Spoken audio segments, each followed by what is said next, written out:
দেখো, আজকে আমরা যেটা করব সেটা হচ্ছে জৈব রসায়ন। খুব সহজই চ্যাপ্টার একটা, জৈব রসায়ন। তো যত রকমের পদার্থ আছে আর কি, সমস্ত পদার্থকেই মূলত আমরা দুটো ভাগে ভাগ করতে পারি। কিছুকে বলা হয় জৈব পদার্থ, আর কিছু হচ্ছে অজৈব পদার্থ। ঠিক আছে? তো জৈব পদার্থগুলো মূলত কার্বন, হাইড্রোজেন, তার সঙ্গে কখনো অক্সিজেন, নাইট্রোজেন বা সালফার, মোটামুটি এরকম জিনিসগুলো দিয়ে জৈব যৌগগুলো সাধারণত তৈরি। জৈব যৌগের অণুগুলো অনেক সময় অনেক বড় আকৃতির হয়। তোমরা জানো যে একটা জৈব যৌগ গ্লুকোজের নাম শুনেছ, C6H12O6, যেগুলো তোমরা শর্করা বলো আর কি, মানে কার্বোহাইড্রেট, প্রোটিন, ফ্যাট, এগুলো সবগুলোই হচ্ছে জৈব পদার্থ। আর অজৈব যৌগ কোনগুলো? অজৈব যৌগ হচ্ছে এই যত রকমের লবণ আছে, অ্যাসিড আছে, এই SO4 gas, carbon dioxide, nitrogen, sulphur dioxide, এই ধরনের পদার্থগুলো সব হচ্ছে অজৈব পদার্থ। আর জৈব পদার্থগুলো মূলত একটা জিনিস দেখতে পাচ্ছ, কিন্তু জৈব পদার্থ যেগুলো, সেগুলো সাধারণত তারা কি থাকে, তাদের কার্বন, হাইড্রোজেন এই দুটো মাস্ট থাকে। সেই জন্য অনেক সময় এদেরকে বলা হয় হাইড্রোকার্বন বলে। এগুলোকে বলে কি? হাইড্রোকার্বন। ঠিক আছে? কার্বন আর হাইড্রোজেন এই দুটো থাকে, সেই জন্য দেখে অনেক সময় হাইড্রোকার্বন বলে। অজৈব যৌগে যে কার্বন থাকে না এমন নয়, হাইড্রোজেন যে থাকে না এমন নয়, কিন্তু কার্বন, হাইড্রোজেন থাকতেই পারে অজৈব যৌগে। আর জৈব যৌগে যেগুলো সেগুলো কার্বন আর হাইড্রোজেন এই দুটো থাকবেই, সেই জন্য অনেক সময় হাইড্রোকার্বন বলে। তো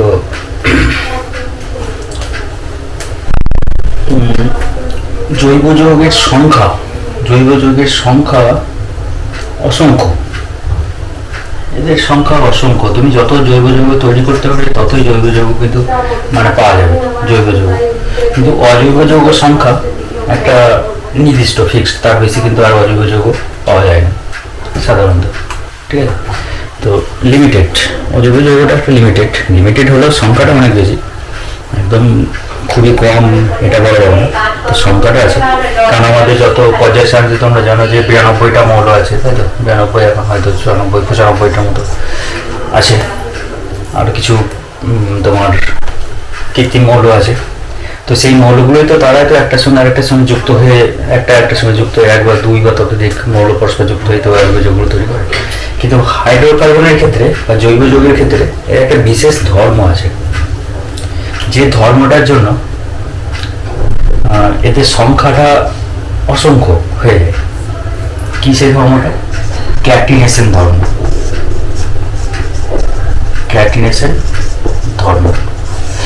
ক্যাটিনেশন ধর্মটা কি সেটাও বলবো। তো এই ক্যাটিনেশন ধর্মটা কেউ মধ্যে জৈব যৌগে দেখতে পাওয়া যায়, অজৈব যৌগে নেই। ঠিক আছে? তো সেই জন্য এদের সংখ্যাটা একটা জায়গায় লিমিটেড, আর জৈব যৌগের সংখ্যা বলতে পারো আনলিমিটেড। যত তুমি তৈরি করবে তত তৈরি হতেই থাকবে এই ক্যাটিনেশন ধর্মের জন্য। বেশ, তাহলে আমরা একটুখানি শুরু করি। জৈব যৌগটা পজ করবে, সব লিখে নেবে।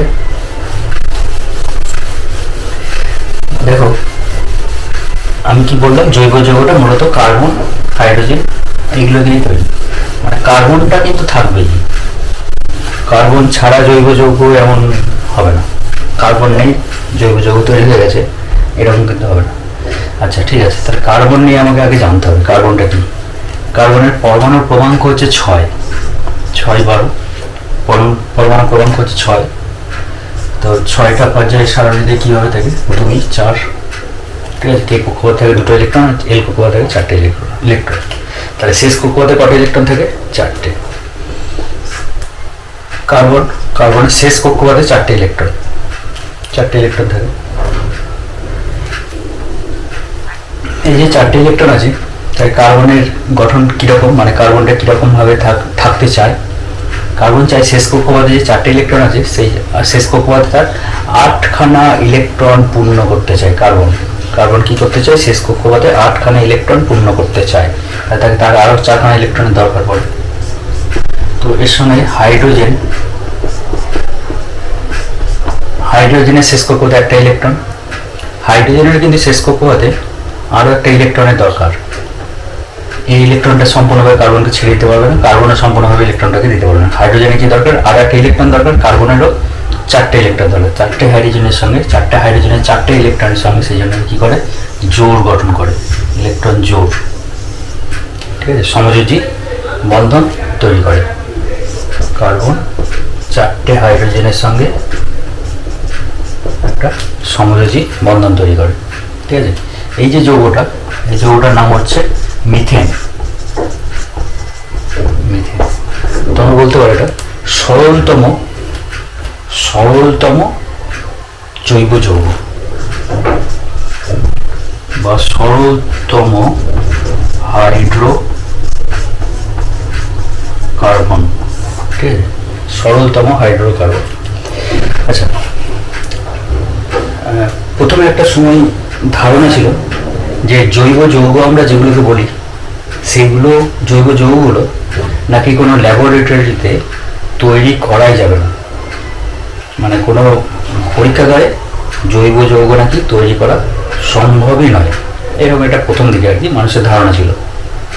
তারপর পরে আর কি বিজ্ঞানী হলাম সর্বপ্রথম সেই ধারণাটা ভুল প্রমাণ করেন। তিনি একটা জৈব যৌগ পরীক্ষাগারে তৈরি করলেন। প্রথম যে জৈব যৌগটা তিনি হোলার তৈরি করে দিলেন, সেই জৈব যৌগটার নাম হচ্ছে ইউরিয়া।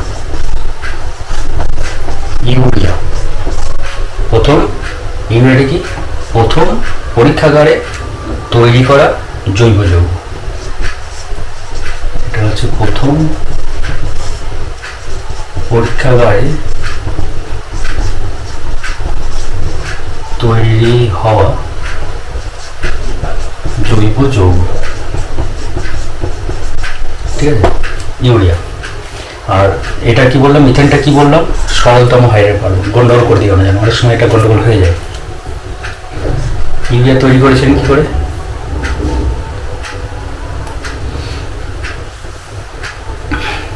অ্যামোনিয়া আর কার্বন ডাই অক্সাইড মিশিয়ে তৈরি করা হয়েছিল ইউরিয়া, ঠিক আছে। তারপরে তৈরি করেছিলেন বৈজ্ঞানিক প্রথম হোলার।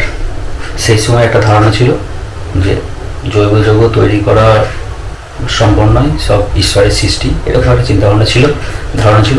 যাই হোক, তিনি প্রথম জৈব যৌগ তৈরি করে দেখিয়ে দিলেন। তারপর থেকে ধারণা সম্পর্কে ধারণাটা ভ্রান্ত প্রমাণিত হলো, এবং তারপর থেকে মানুষ আরও অনেক জৈব যৌগ পরীক্ষাগারে তৈরি করতে লাগলেন, এবং এত বেশি তৈরি করতে লাগলেন যে আর মানে কি বলবো, আর সীমানা নেই, মানে অসীম সংখ্যক জৈব যৌগ তৈরি করা যায়। তুমিও ইচ্ছা করো তুমিও নতুন করে কোনো একটা জৈব যৌগ তৈরি করতেই পারো। তো এই জৈব যৌগ যে তৈরি হবে, জৈব যৌগ যে তৈরি করা সম্ভব অসংখ্য পরিমাণ, সেটা কেন, তার মেন কারণ যেটা, সেটা হচ্ছে কার্বনের ক্যাটিনেশন ধর্ম। কার্বনের ক্যাটিনেশন ধর্ম। তো কার্বনের ক্যাটিনেশন ধর্মটা কি, একটু আগেই তোমরা দেখলে যে আমি সরলতম যে যৌগটা এঁকেছিলাম সেটা ছিল আমাদের এরকম, তাই তো। এটা কি মিথেন। জৈব যৌগগুলোর নামও মনে রাখতে হবে, সংকেতটা মনে রাখতে হবে, আর স্ট্রাকচারটা মানে গঠনটা সেটাও প্র্যাকটিস করতে হবে, ঠিক আছে। এই দেখতে দেখতে প্র্যাকটিস করতে থাকো, লিখতে থাকো বারবার, এটা কোনো কঠিন কিছু নয়, খুবই সহজ জিনিস।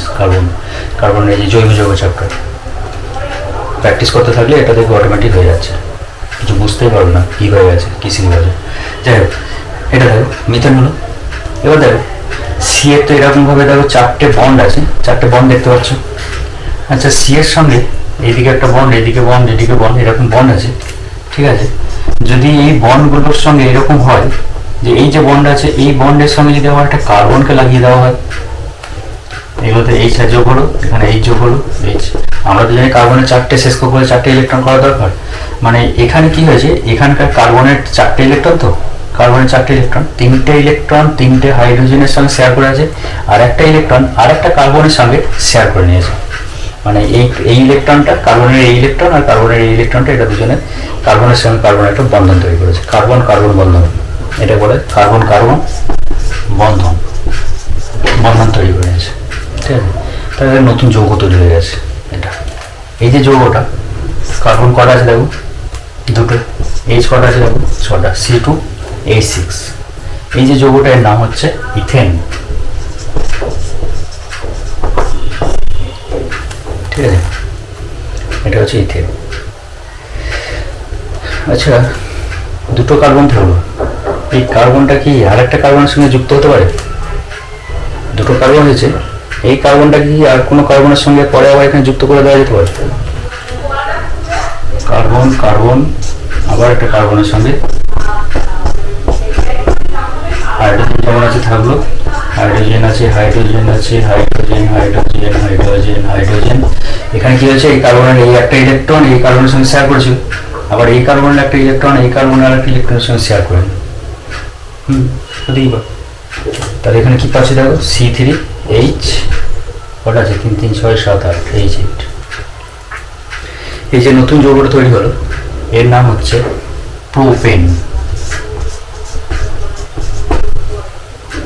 ঠিক আছে, C3H8। কটা কার্বন আছে? 3টে কার্বন। প্রথমে এখানে কটা ছিল কার্বন? একটা কার্বন ছিল, এখানে দুটো কার্বন, এখানে দেখতে পাচ্ছ 3টে কার্বন।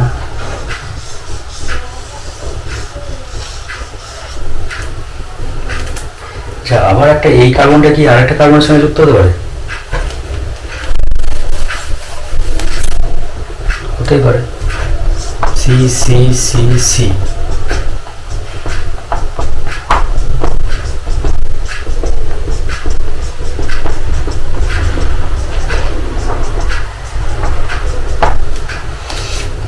এই জায়গাটাতে কত কার্বন আছে? 4টে, C4H10। এই যে যৌগটা এর নাম হচ্ছে বিউটেন। বিউটেন। ঠিক আছে, আচ্ছা এবার বলো,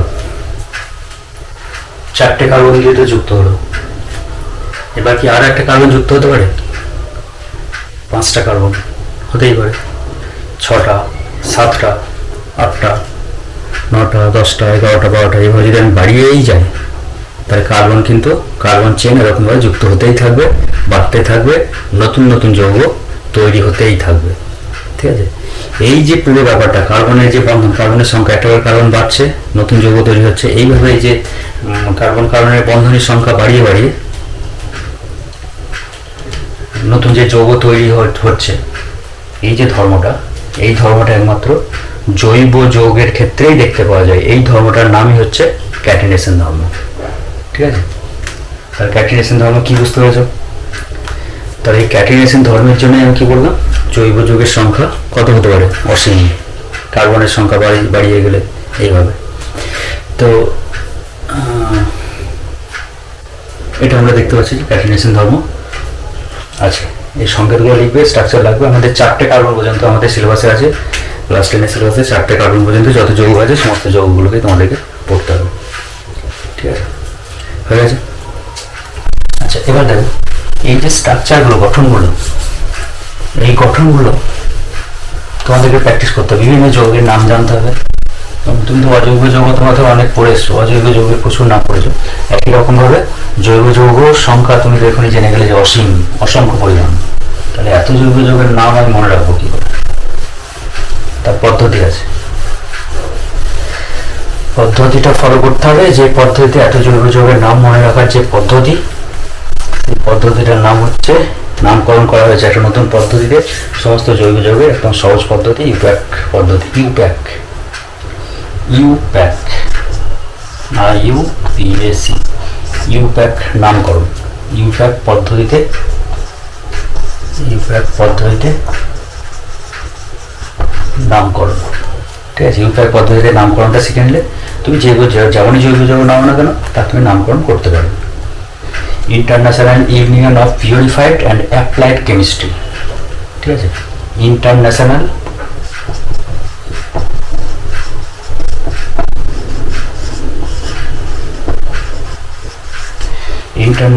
union of pure and applied chemistry, ঠিক আছে। এই প্যাক অনুসারে জৈব যৌগগুলোর নামকরণ করা হয়েছে। তারপরে আমাদের সুবিধা কী হয়েছে, এত যে অসংখ্য পরিমাণ জৈব যৌগ তোমরা নাম শুনলে, সমস্ত জৈব যৌগের নামকরণ করাটা খুবই সহজ হয়ে গেছে। আমরা সেইভাবে নামকরণ শিখে নেবো, পদ্ধতিটা শিখে নেবো, ব্যাস যত জৈব যৌগ আছে সমস্ত জৈব যৌগের তুমি নামকরণ করতে পারবে, বেশ, ঠিক আছে। একটু আগে যে জৈব যৌগগুলো আমি নাম লিখেছিলাম, যেমন মিথেন, এটাকে কি বললাম, মিথেন, ঠিক আছে। আরেকটা তারপর কি লিখলাম, C2H6 এর নাম লিখেছিলাম ইথেন, C3H8 এর নাম লিখেছিলাম প্রোপেন, ঠিক আছে, দেখো খাতায় লেখা আছে তোমাদের। C4H10 এর নাম কি লিখেছিলাম, বিউটেন, ঠিক আছে। এই যে যৌগগুলো দেখলে, সমস্ত যৌগগুলোতে দেখেছো কার্বনের যে বন্ধনগুলো ছিল, কার্বনের যে বন্ধন ছিল সেগুলো কিন্তু একটা করে বন্ধন ছিল, সিঙ্গেল বন্ড, এক বন্ধন,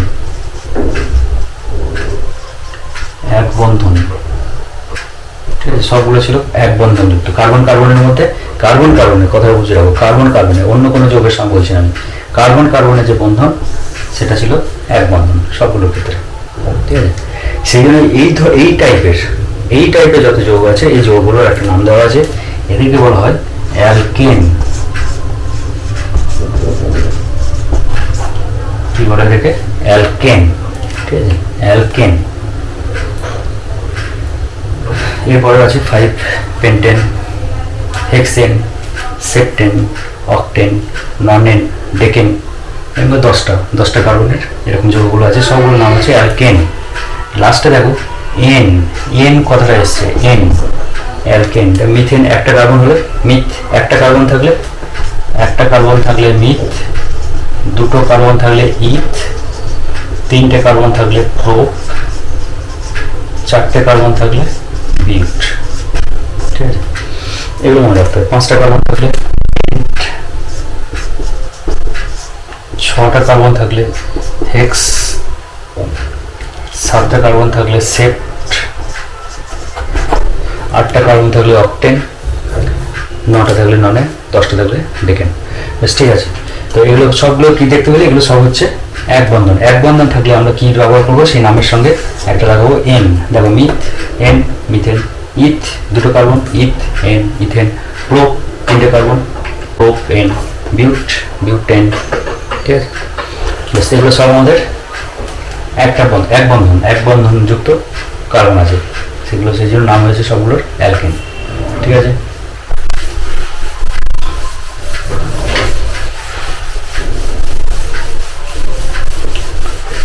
জৈব রসায়ন খুবই সহজ, একটু সিস্টেমেটিক্যালি জিনিসগুলো দেখলেই হয়, কিচ্ছু করতে হবে, ফলো করা শুরু হচ্ছে, ফলো করবে। যদি কোনো জায়গায় আবার বুঝতে অসুবিধা হয় তাহলে আমাকে একটু জানাবে, মেসেজ করে দেবে কমেন্টে, তাহলে আমি বুঝতে পারি, সেই জায়গাটা নিয়ে আবার একবার আলোচনা করবো, ঠিক আছে, বেশ। তাহলে আমরা এক কার্বনের আমরা জিনিসটা দেখে নিলাম। আচ্ছা, এরকম কি হতে পারে, কার্বনের শেষ কক্ষপথে 4টে ইলেকট্রন, আমরা তো জানি কার্বনের শেষ কক্ষপথে 4টে ইলেকট্রন। আচ্ছা, কার্বনে 2টো করে ইলেকট্রন শেয়ার করে নিল, আর বাকি ইলেকট্রনগুলো ধরো হাইড্রোজেনের সঙ্গে শেয়ার করবে, এটা কি হতে পারে, হতেই পারে, অসুবিধা কি আছে।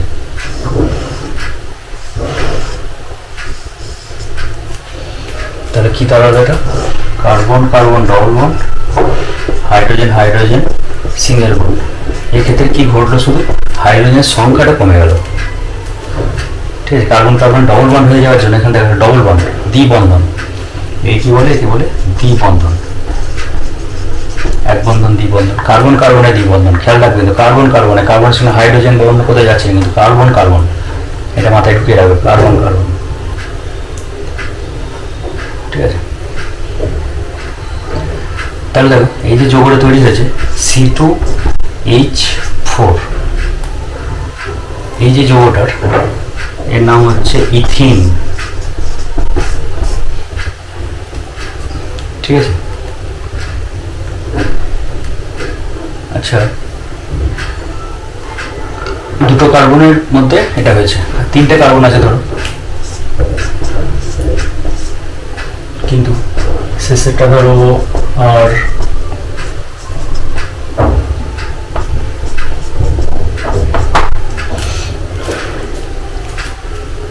দেখো চারটে করে সমস্ত কার্বনের চারটে হয়েছে কিনা সেটা খেয়াল করো না, চারটে বন্ধন হয়েছে কিনা, একটা দুটো তিনটে চারটে, এই কার্বনের 1 2 3 4, এই কার্বনের 1 2 3 4, তাহলে এখানে যে যৌগটা তৈরি হয়েছে C3H 3 3 6, এর নাম হচ্ছে প্রোপিন।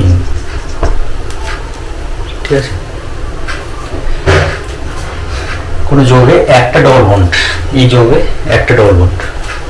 আচ্ছা আবার একটা দেখো,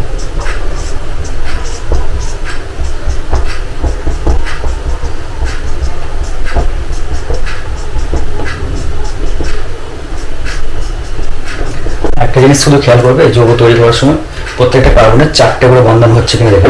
এই কার্বনে দেখো 1 2 3 4, এই কার্বনে দেখো 1 2 3 4, এর দেখো 1 2 3 4, এই কার্বনে 1 2 3 4, তাহলে চারটে কার্বনেরই চারটে করে হয়ে যাচ্ছে, ঠিকই আছে। তাহলে এখানে দেখো একটা ডবল বন্ড আছে, এই যৌগটা এই সংকেত কি হচ্ছে C4H8, এর নাম হচ্ছে বিউটিন। ঠিক আছে, তাহলে এখানে এখানে যে যৌগগুলো দেখতে পাচ্ছ সেগুলো সবগুলো দেখতে পাচ্ছ যে একটা করে ডবল বন্ড আছে, তাই তো? যদি একটা করে ডবল বন্ড থাকে, দ্বিবন্ধন যদি থাকে, ডবল বন্ড বা দ্বিবন্ধন যদি থাকে, এই ধরনের যৌগগুলোকে বলা হয় অ্যালকিন। অ্যালকিন, আগেরটা বলেছিলাম অ্যালকেন, এটা হচ্ছে অ্যালকিন। অ্যালকিন যদি হয় তাহলে কার্বন অনুসারে ইএনই নামকরণের সময়, ইউফের নাম অনুসারে নামকরণের সময় ইন কথাটা যোগ হয়ে যায়। এটা কি, কটা কার্বন আছে? দুটো কার্বন, তার জন্য ইথ হয়েছে, ইন ইথিন আছে। এটা দেখো প্রোপিন, প্রোপ, তিনটে কার্বন মানে হচ্ছে প্রোপ, প্রোপের সঙ্গে কি বললাম আমি, ইন প্রোপিন। ঠিক আছে, এখানে দেখো বিউট, এখানে চারটে কার্বন আছে, চারটে কার্বন মানে কি বিউট, চারটে কার্বন তার সঙ্গে ইন, বিউটিন। ঠিক আছে, তাহলে এই যৌগগুলোকে সব কি বলা হবে, অ্যালকিন। ঠিক আছে, অ্যালকেন হলো, অ্যালকিন হলো, ডবল বন্ড। আচ্ছা আর একটা টাইপের হয়েছে, পজ করবে সব লিখে নেবে, হয়েছে। এবার দেখো আর একটা টাইপের যৌগ একটু হতে পারে,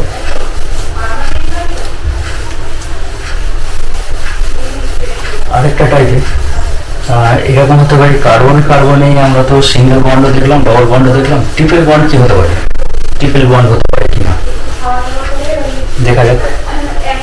ট্রিপল বন্ড যদি হয়, কার্বন কার্বনে 1 2 3, কার্বন কার্বনে ইলেকট্রন শেয়ার করে নিল, একটা হাইড্রোজেনের সঙ্গে শেয়ার করে নিল, তাহলে কার্বন কার্বনের সঙ্গে তিনটে করে শেয়ার, আর প্রত্যেকটা কার্বন একটা করে হাইড্রোজেনের সঙ্গে শেয়ার করে নিল। ঠিক আছে, প্রত্যেকটা কার্বনের চারটে করে বন্ধন হচ্ছে কিনা দেখে নেবে। কার্বনের 1 2 3 4, এটা 1 2 3 4, কার্বন হয়ে গেছে, হাইড্রোজেন 2 হয়ে গেছে, 1 2, হাইড্রোজেনের 2 হয়ে গেছে। ঠিক আছে, এই যে যৌগটা C2H2, এর নাম হচ্ছে ইথাইন। ইথাইন, ঠিক আছে, মানে একটা ট্রিপল বন্ড, এটাকে বলা হবে ত্রিবন্ধন, ত্রিবন্ধন, ত্রিবন্ধন যুক্ত যৌগ। ঠিক আছে, এটা হচ্ছে ত্রিবন্ধন যুক্ত যৌগ। আচ্ছা আবার দেখো, আবার একটা কার্বনের সঙ্গে যুক্ত হয়েছে, এর দেখো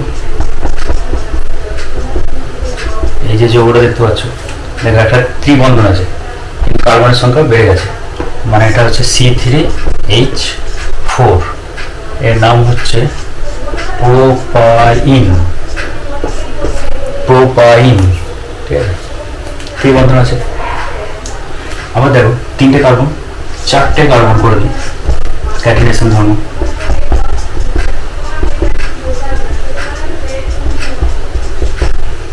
এই কার্বনে 4টে হয়ে গেছে, প্রত্যেকটা কার্বনে 4টে করে হয়েছে কিনা সেটা খেয়াল করে গুনে নেবে। 1 2 3 4, এই কার্বনে দেখো 1 2 3 4, এই কার্বনে দেখো 1 2 3 4, 1 2 3 4, 4টে কার্বন। তাদের সংকেতটা কি হচ্ছে C4H6, C4H6, এর নাম কি হবে বিউটাইন, বিউটাইন। আচ্ছা এবার দেখো এই যে টাইপের যৌগগুলো একটা করে ত্রিবন্ধন আছে, ত্রিবন্ধন যদি একটা করে থাকে এই ধরনের যৌগগুলোকে বলা হয় অ্যালকাইন।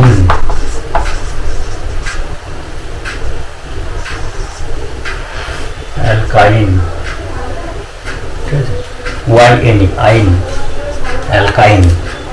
সেই জন্য দেখো দুটো কার্বন আছে ইথ, দুটো কার্বন মানে কি বলে গেলে ইথ, YN যোগ হয় আইন, এই কথাটা যোগ হয় আইন। তাহলে দুটো কার্বন নামকরণের সময় ইউফের নামকরণের সময় নামকরণটা কি বলে ইথাইন, দুটো কার্বন ইথ আইন ইথাইন।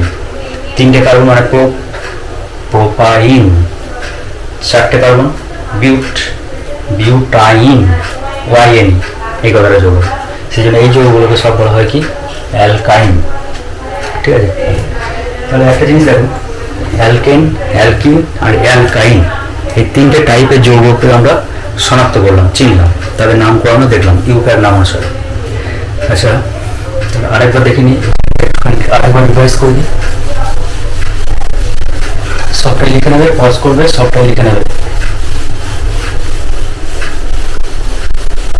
প্র্যাকটিস করবে। লেখার সঙ্গে সঙ্গে লিখতে থাকলে তোমাদের পড়ার কাজটা অনেকটা তাড়াতাড়ি হয়ে যায়, দেখতে দেখতে লিখবে। আচ্ছা দেখো তাহলে আমরা প্রথম থেকে আসি একবার। অ্যালকেন, অ্যালকেন সংকেতগুলো লিখেছিলাম, যেমন CH4 C2 H6 এরকম সব লিখেছিলাম। আচ্ছা অ্যালকিন দেখে নেওয়া হবে, তোমাদের খাতাতেও লেখা আছে, নোট করেছো।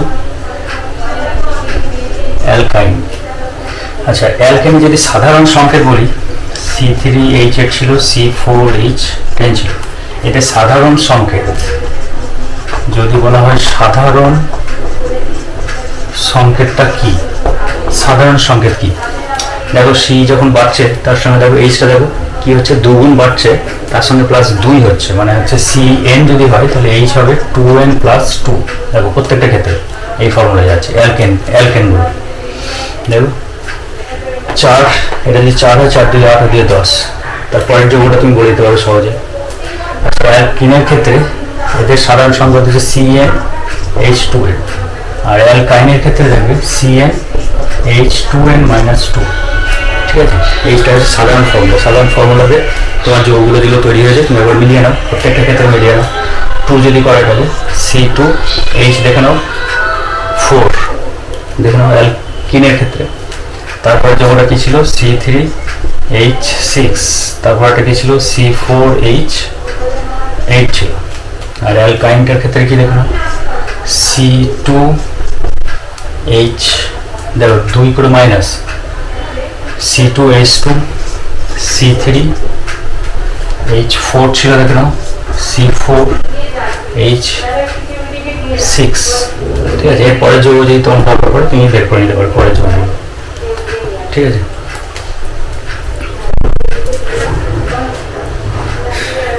তো এগুলো হচ্ছে সাধারণ সংকেত, এটাকে মনে রাখতে হবে।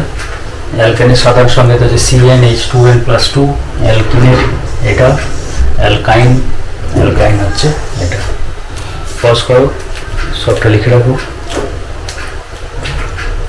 আজকে আমরা 3টে টাইপের জৈব যৌগটা দেখলাম, আর এটা কোশ্চেন আমার দেওয়া থাকছে, তোমরা চেষ্টা করবে লেখার। জৈব যৌগ আর অজৈব যৌগের মধ্যে 4টে পার্থক্য, কোশ্চেন একটা দেওয়া থাকছে। জৈব ও অজৈব যৌগের